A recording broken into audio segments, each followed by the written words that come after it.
大家好，我现在人在第13届印尼国际汽车展，然后今天就是来出席最新的 Mitsubishi X-Force 的全球发布会。这个车子呢，采用代号 4A91 的 MyVac 引擎，就是跟 Xpander 一样的 1.5 升的4气缸引擎，搭配 CVT 无段式变速箱，它有105个 PS 和141个 Nm， 车重1245公斤，油箱40个 litre。所以接下来我们就来给大家看一下这个车子到底它相比较其他对手有什么样的优势。影片开始之前，记得订阅 Follow Instagram account、like Facebook page。Let's move on。全新的 Mitsubishi X-Force 采用了 Silky and Solid 概念的设计语言，有 Mitsubishi Dynamic Shield 的前脸，但是这个 X-Force 看起来更加的有未来感。Mitsubishi X-Force 在 West Java 的 Bekasi 组装，提供给亚细安东盟市场，包括马来西亚市场、South Asia 南亚市场、Latin America 拉丁美洲、Middle East 中东和 Africa 非洲市场。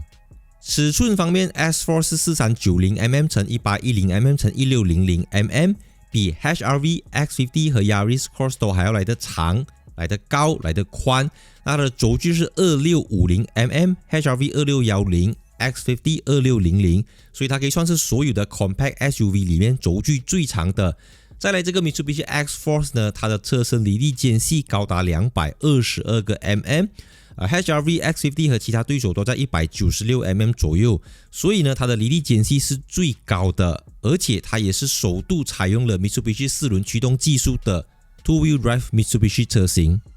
虽然是一个 Two-Wheel Drive 的 Mitsubishi 车型，但是因为 X-Force 加入了 Active Yaw Control， 它能够去分配左轮跟前轮的扭矩输出，然后再根据你的 Steering Response 去调整，所以这个是 Mitsubishi 的一个首创。而且它有4个驾驶模式，有 Normal、Wet、Gravel 和 Mud， 这个在 Two-Wheel Drive 的 Mitsubishi SUV 是非常少见的。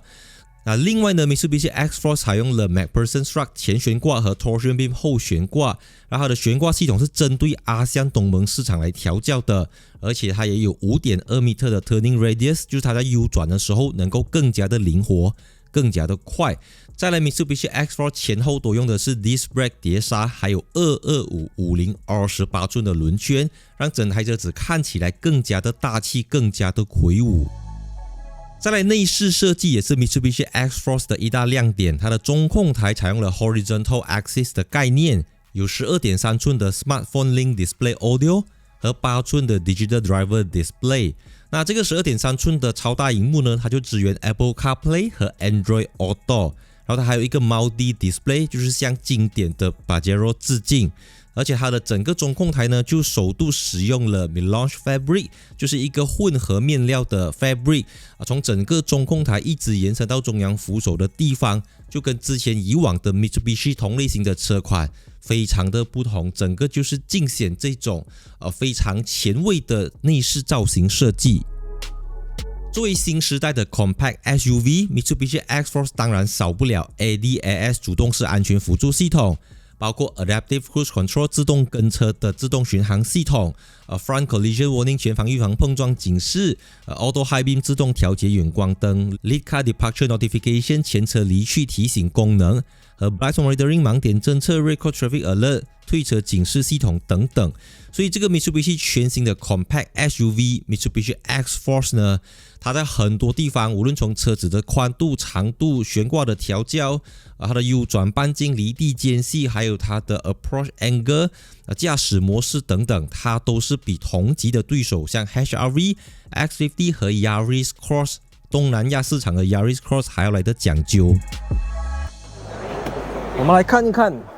X-Force 的后座。那我的身高是178cm， 所以坐在它的后面呢，它的椅背是有8个 stage 的调整，所以你可以去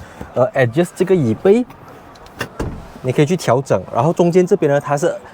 40/20/40，中间这个中央扶手呢是可以独立的放倒下来，成为一个 cup holder。然后这边呢，中央扶手这边里面是有 chiller 的，所以它可以把冷气导进去里面，冷却你的饮料。在这边2个冷气出风口，下面有2个 USB， 一个 Type A， 一个 Type C。所以 Mitsubishi 特别强调这个 X-Force 呢，它的后排是同级对手里面最大的，它大过 HR-V， 大过Yaris Cross 等等。你这样做就知道了，头部空间非常的宽敞，而且地板中间既然没有隆起来，没有凸起来，因为它是一个 Two-Wheel Drive 前轮驱动的车子，所以我觉得就这个后排的空间，它除了不像 HR-V 这样有 Ultra Seat 之外，就乘坐空间、宽度、阔度来讲，从车身指数你可以看到，其实它已经是完胜同级所有的这种 compact SUV， 我自己是非常满意啦。一般上这种针对东盟市场打造的 compact SUV 都是讲求成本、讲求经济效益，一般上不太会去照顾到它的音响系统等等。但是呢，这个 Mitsubishi X4 就首度采用了 Mitsubishi 跟 Yamaha Audio 合作的音响，因为大家知道 Yamaha 在音响领域是一个前辈，所以他们这一次采用的就是 Dynamic Sound Yamaha Premium 的音响系统，它有8个 speakers， 提供4种 sound type， 有 Lively、Signature、Powerful 跟 Relaxing， 所以从 A-pillar 的2个推的到门板的 subwoofer 等等，整台车子无论在硬体、软体，它都能够为车主提供一个非常优质的音响。这个也是其他同级对手没有去照顾到的。可能他们有些高配的会用到 Bose 音响啊、Harman Kardon 啊，可是 Yamaha 的音响走入汽车的 cabin 里面，这个是史上头一次，也是 Mitsubishi 跟 Yamaha Audio 合作的一个成果。这个在 West Java 本地组装的 Mitsubishi X4 预计将会在2024年进入马来西亚市场，到时候它将会去挑战 Honda HR-V、Proton X50、Chery Omoda 5， 甚至是东南亚版本的 Yaris Cross 等等。所以以它的车身尺寸、内饰外观，还有它的4轮驱动技术和高级的 Yamaha 音响系统，那我相信马来西亚市场也非常欢迎 Mitsubishi SUV 的归来，因为 Mitsubishi 在马来西亚有一个非常久远的历史，从早期的 ASX、Outlander 到外国市场的 Pajero Sport 等等，所以 Mitsubishi X4 就是最新的一个 compact SUV。说刚才结束了发布会之后呢，我们就有机会跟 Mitsubishi 的高层包括他的 President and CEO， 算是很少是有机会可以直接跟一个汽车品牌的大佬，就是他的 CEO 交谈。当然我们代表马来西亚来，我们问的问题都是关于 Malaysia Market。目前他们当然是有计划要把这个 Mitsubishi X4 在马来西亚的市场推介，但目前他们还不确定到底要做 CKD 还是 CBO。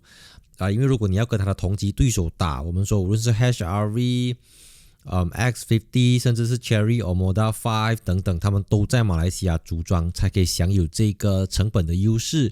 当然他们也是可以从印尼这边 CBU 整装进口到马来西亚，但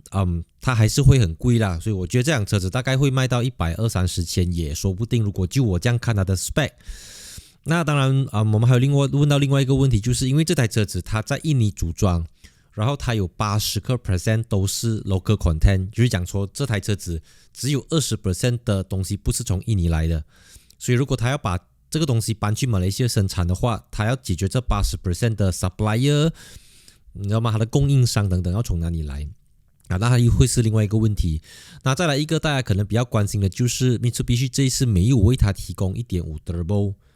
的东西，所以但是他们有讲说，因为这个车子它不是 Global Model， 它是一个 ASEAN Model， 所以 ASEAN Model 跟 Global Model 最大的不同是东南亚市场我们对于 emissions 排放的要求是相对低，我们不像欧盟走着什么欧盟5、欧盟6、Euro 7、Euro 6等等，我们相对来的宽松，所以换句话讲，这个什么 1.5 Liter CVT 去欧洲是肯定拜拜的。这样还有一个东西就是我们问他为什么要用雅马哈音响，这个也是我自己非常好奇的。所以有趣的是，他的 President and CEO 有提到呢，因为现在中国汽车慢慢逼近了，他们 feel 到那个威胁。这是应该是我第一次亲眼听到一个日本的 CEO 讲中国品牌来了，他们要 do something。所以这个雅马哈就是他们为了，因为当然大家知道 Mitsubishi 雅马哈可能他们日本公司强联手就可以让他跟同级对手再脱颖而出一点点，因为他不只是你给钱，雅马哈给你音响，不只是这样子，因为他是从研发阶段到做出来，整个是大家一起去完成这件事情的。所以当然我对他的驾驶其实没有抱有太多的期望啦，因为 I mean what do you expect 105 PS 的东西，可是最重要的是它的 package 整个用起来实用性 NVH 等等，所以到时候真的要等到有机会上路试驾我们再看。不过我相信是2024年的东西啦。不过这个也可以看到 Mitsubishi Motor Corporation MMC 他们不只是原地踏步，他们有在做一些东西啦，至少在这个 segment 他们在方方面面都尽了他们的努力，就看消费者愿不愿意去了解一下这个全新的 Mitsubishi X-Force。所以我是戴主义，我现在在印尼的 Intercontinental 酒店然后多2天要回去马来西亚这样子好啦，所以 see you in my next video， 出去玩卡。